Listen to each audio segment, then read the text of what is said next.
Welcome or welcome back to my channel and welcome to another book video. So the other day when I was just scrolling on Instagram, I got the reminder or the memory of 2 years ago when I recorded a video like this. It was a video where I talked, or I had this book tag that I took from Katie's reading or Katie's channel. I don't remember exactly who she was. Like, I don't really watch her anymore. But it was a video that a couple of years ago I saw and I replicated from her channel. And last year I didn't repeat it because last year I found myself in the situation of being on Erasmus. I was not really recording videos. I was not really recording anything at all. I just recorded vlogs that I posted this year. But I saw it and I was like, that's actually such a good idea. We should do it again. That's why I'm recording this video now. And well, I am excited because I really like book videos. I've found it hard lately to find inspiration from them or for them. I found it hard to find videos that I really might like or videos that I might like to replicate like this one. And at the end of the day, I'm gotten into a situation where all that I record is vlogs lately, either book vlogs or even video vlogs of reading. But I do like sit-down videos, and now that I have better equipment, I do not have to think about who is in my house because I live with my brothers and my parents, and it gets noisy here, not gonna lie, it gets really noisy. And of course I used to not be able to record when they were home, but now this is not a problem anymore. So I do want to record more sit-down videos. So if there is anything that you're interested in, you can just leave it in the comments and I will look into it. Maybe I can do it or maybe not, who knows, but I'll try my best. And yeah, so lately the only thing that you have seen related to books in my channel might have been the TBRs, which it might have been also because I was insanely busy. But now that some stuff is starting to open up, I have exams, and then next semester I feel like I'll be a lot more relaxed than I've been this semester. I think that it might be possible that I am able to record more videos, so I'm really excited. So this pile of books that you see here are mostly the books that we're going to talk today about, but they are also where I'm going to stand my mic every time I don't want to be holding it. Like this. Okay, no, that looks horrible. I'll just hold it myself. This is the pile of books that we're going to talk about, and I have here all my questions that I will be asking myself. I've already written tentative answers, but hopefully I'll be able to talk a little bit further on them because the tentative answers that I've written are pretty general. They are not necessarily like as specific answers, just like some names of books but no reasoning. So this will still be a little bit rambling for me. So, once again, welcome or welcome back to another book video. And this is the end of the year book tag. So, the questions I've taken mostly of that one video that I did in the past. So, they mostly come from there. But I've also added some questions that I found from last year's Destiny Sidwell's book tag. So last year, Destiny Sidwell, she did the same video and she had different questions. So I just grabbed some of them and included it in mine, but just some that might be applicable. I didn't grab the ones that I didn't want to answer for because, these ones were hard enough, to be fair. Let's start, shall we? The first question is, are there any books you started that you want to finish before the end of the year? And the answer is, does every book I've ever started in my life count? Because the truth is that this year I set my goal a little bit unrealistically at 75 books that I wanted to read. Last year I tried for this goal too, for 75 books. But last year I started really strong. I was doing really well. And then I went to Erasmus and I didn't read as much. And therefore my goal didn't end up going anywhere. But this year I had faith in myself. I had faith that, okay, I'm going to be in Erasmus the first few months and then I'm going back home. So maybe I can do it. I cannot. There's no way I will reach my goal. That's why I would like to finish every book I've ever started to see if that way I can finish my goal. But probably that's not going to happen. So there are several books that I've started this year that I would like to finish. So let's start with them. First one is Long Way Down. So this is the second to last book in the Addicted/Calloway Sister series that I have. I really, really, really want to finish it. I started again this summer and I really liked being back with the addicted siblings and all this fun family, but I feel like I was not in the mood at all for it, so I ended up taking a hiatus because I really love this series and I don't want to force myself to read it. And I really love the characters and I love everyone that appears in it. But I knew that it was not the time and that I had to take a step back and take a break from it. And I really hope that I'm in the mood again to read it because I really love the series and I want to finish it. But it hasn't happened yet. So let's hope. Let's hope. We should never lose hope. The next book that I will probably finish, to be fair, this one is like the only one that I know 100% I will finish, and it's Powerless by Lauren Roberts. And this is because I'm using this book for my final thesis. I'm in the final year of uni, and that means that we're doing our undergraduate thesis or the final degree project. And in my case, I'm talking about anti-intellectualism and the fast fashion of literature lately. And Powerless is a book that has been used a lot for this argument because of the lack of world building, or not lack of world building, but literal copy of the Hunger Games at some points, and also the stupidity of the names. It feels like the author thinks that all the readers are stupid, and that's why she made everything really simple and really chewed out so that you wouldn't get confused. Or I don't know, that's maybe because I'm looking at it with an overly critical eye. But I know that I have to finish it. I know that I will finish it, and to be fair, I am enjoying it if I don't turn on my brain. But if I turn on my brain, I do understand where all the criticism comes from. I mean, I'm a literature student, so every time I read a classic, it's not about reading the classics, it's about looking at the criticism, about everything that's behind it. And if I turn on my brain with this book, no. But to be fair, it's just, I heard this book being described as romantasy written for romantasy readers, just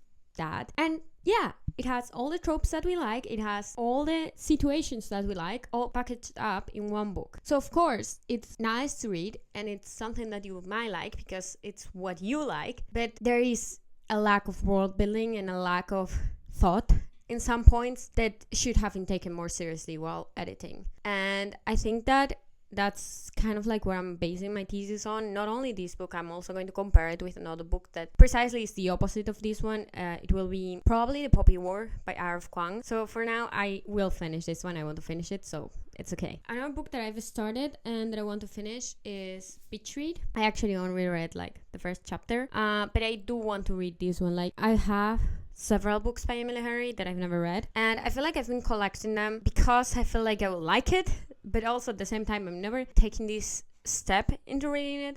This is something that happens to me a lot. I feel like there are books that I might like, but I just never take the step to read them. And with Emily Henry, that's what happened to me. Also with the Magnolia Park series, I read the first book in the Magnolia Park series and then I forgot about it. But yeah, I should probably get into it, get to reading it, and I'll probably like it.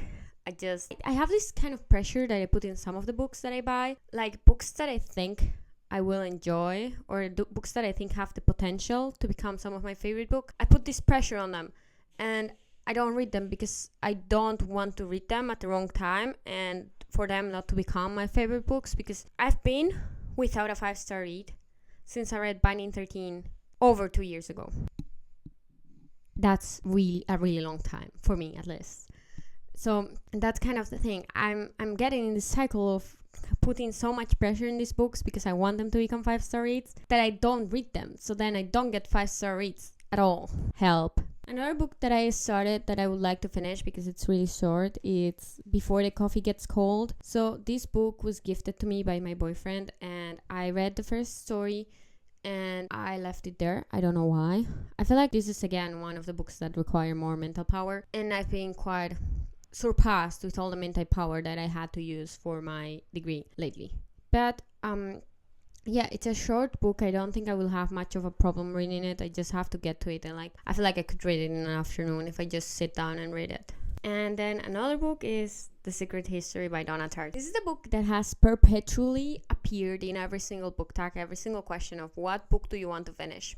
Every time, without a fault, I'm talking about The Secret History by Donna Tartt. What's my problem with The Secret History by Donna Tartt is that I got burned out from it. It's one of my favorite books, I think, not necessarily, but like the writing of it. I think that I really resonated with the writing. I annotated so much of it, but the chapters are super, super long, and there are points where you just get stuck in them. That's what I feel like happened with The Secret History by Donna Tartt. I'm still trying to find a time or sometime when I will read it. I'm literally in the halfway mark. I need to read this. I've been 2 years without reading it. I feel like right now I'm in a point where I don't remember everything that happened beforehand. I do remember like the big things, but I don't remember everything that happened, and I feel like I do not want to miss anything. Like I feel like there might be some references, I don't know, some literary thing that I might miss if I don't remember everything. But I really do not want to read the entire thing again right now. Like until I finish it, I do not want to reread it. So yeah, I'll probably find a summary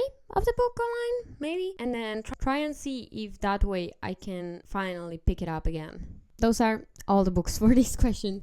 I'm sorry, that was the longest list of books ever. Anyway, next question. Do you have any autumnal? This happened 2 years ago. How do you say that? Like autumnal, fall light. I've watched the video. I cringed so hard on it, but I watched it. Do you have any autumnal books to transition into the end of the year? Okay. The answer to this one is, once again, yes. I have The Secret History first off, but there are other books that might also fit into this category. So for one, we have Throne of Glass. I feel like Throne of Glass, it's autumnal enough in my opinion, and I've been wanting to read this book series for a while, and also the other books by Sarah J. Maas. I'm planning on doing a Sarah J. Maas reading blog at some point. I just want to get, once again, this pressure that I put in these books so that I like them, even though if I keep putting this pressure on them, I won't read them at all. That's what happened with this one. I hopefully will read it soon. Also, my boyfriend gave me this book, so I do have to read it, at least for him, you know. And then I have The Secret History by The Invisible Life of Adela Rue by V. Schwab. And, well, this book is a book that I started reading years ago, before I even started reading in English. I bought this book in Spanish as soon as it came out, and then I started reading it in this moment where I was already transitioning towards reading in English. So the thing is, before getting in uni, I read only in Spanish, but I got into this mindset that I needed to start reading in English to better my English comprehension and my English level, because I was getting into a degree that was mostly in English, and that's why I stopped reading this to prioritize reading other books in English. And my brother this year bought it in English. So right now we do have both editions, the Spanish and the English version of this book. I will probably finally reread it though, because now that I have it in English, I don't have an excuse for it.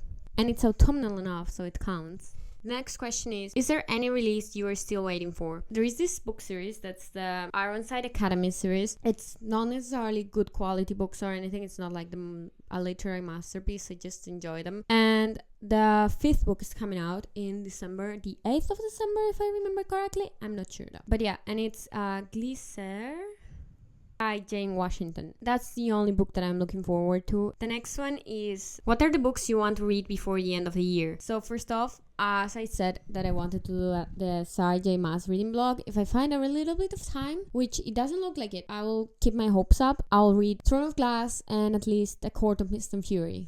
So that's as far as I can promise right now, because, you know, trying to do my best here. But yeah, I do want to read that. And then another 2 books that I do want to also read, that I'm really looking forward to, and hopefully I will read before the end of the year, are a little bit more intellectual. They are related, but not related at the same time. So first off, there is Bell Jar by Sylvia Plath. And I don't want to read this mostly because we are in a time of female rage. So I do really want to rage a little bit. No, but I do really want to read it. It's a classic that I've been looking forward to reading for a really long time, and I hope that I'll have a little bit of time to be able to finish it before the end of the year. I haven't started it yet though. Once again, this is another one of these books that require more mental power than the one I have available right now. So we will see. If I don't finish it before the end of the year, I will probably read it in that little break that I find between the end of my exams in January and the start of the next semester in February. But yeah, I'm really looking forward to this one. And the one that is connected to this one is the Unabridged Diaries of Sylvia Plath. And I feel like it's so interesting to read a book and the thoughts of the author behind it. At the same time, I feel like it's a way of connecting with the author much more than if you did just read the book and feeling everything that she felt and understanding the logic behind it.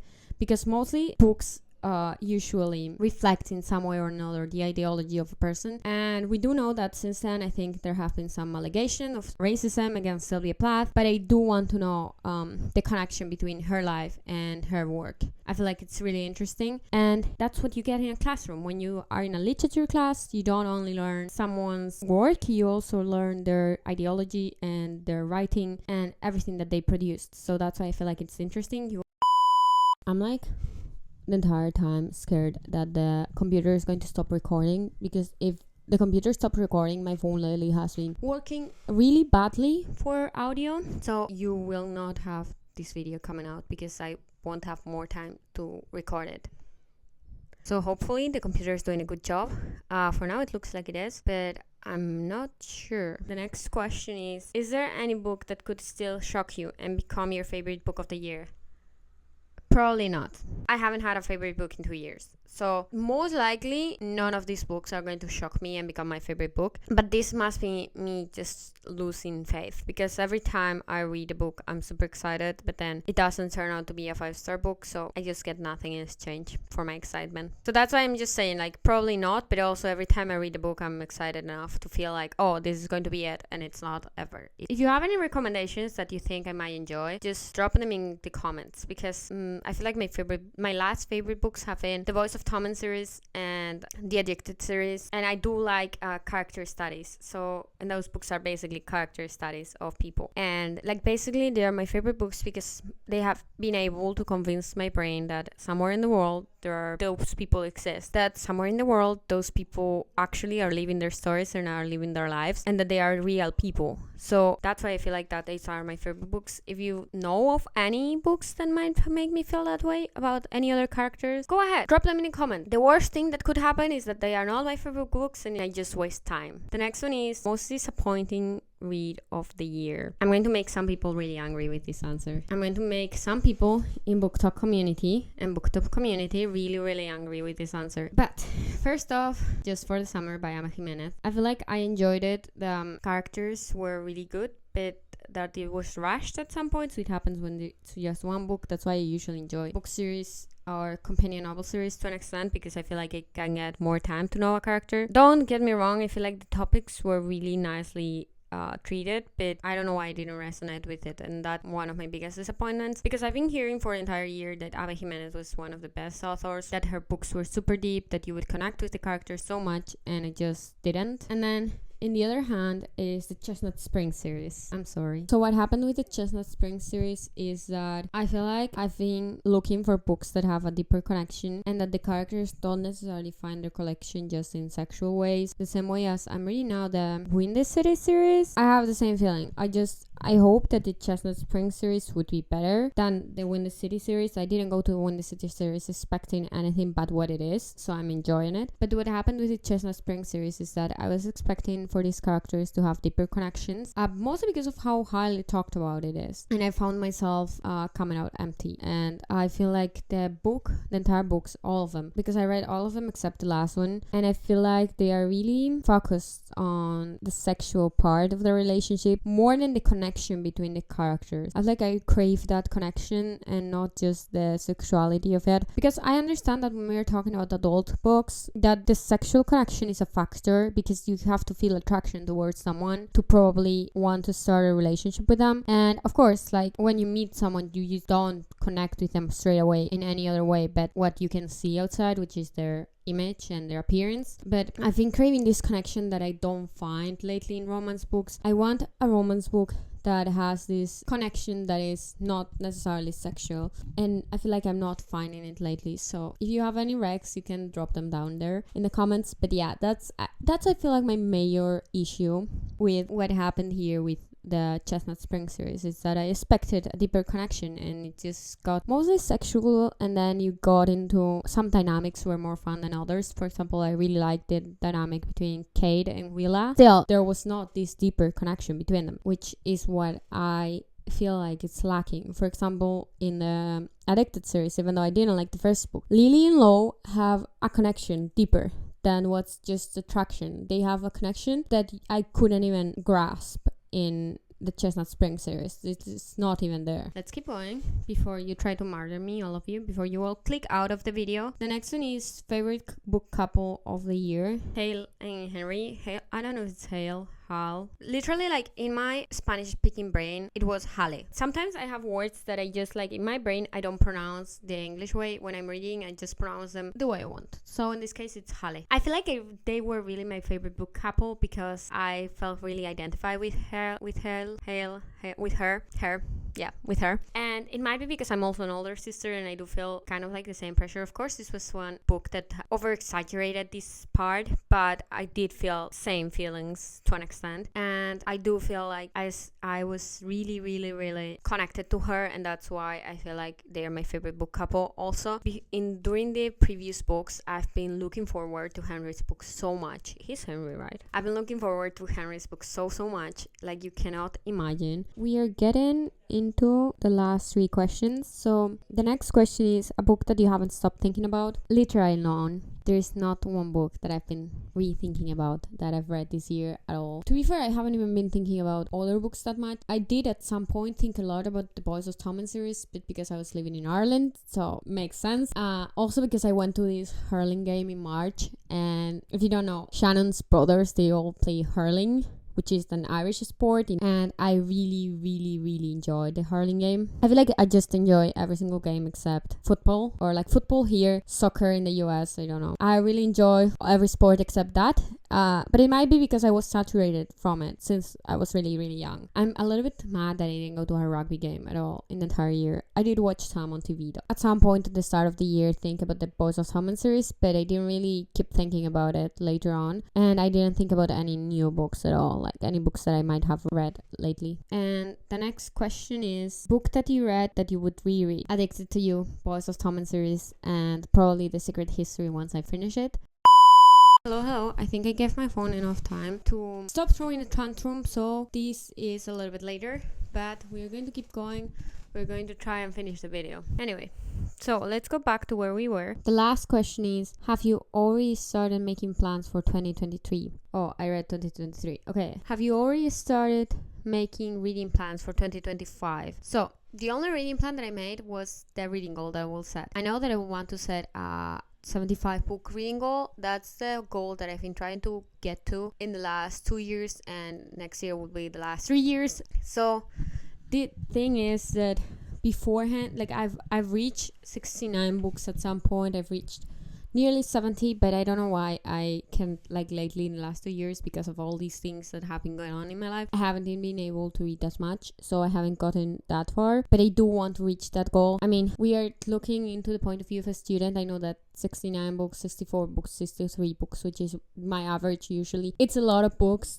It's really like a lot of books, but yeah, I'm not a booktober full time. I'm a student and I have to understand that, but I do want to reach the 75 mark. Maybe I don't reach it this year either, but that's the only plan that I have. Other than that, since I came back from my Erasmus, I haven't been feeling like I should plan my reads. I do sometimes a TBR when I feel like, oh, there are a lot of books that I want to read in the next couple of months, but once again, it's a couple of months. We're not talking about monthly TBR. I usually call it the name because that's how people will find it. They will not find, no, October, November, December TBR. No, maybe if I were to dub it as like autumn TBR, yes, but I just put it down as October TBR or August TBR before that one. But yeah, it's mostly when I have a long list of books that I want to read that I do one of these organizing videos with goals or something like that. But I feel like I haven't been really planning anything, really having more goals. So yeah, and obviously like the only goal that I would like to achieve at this point is finding a 5-star book,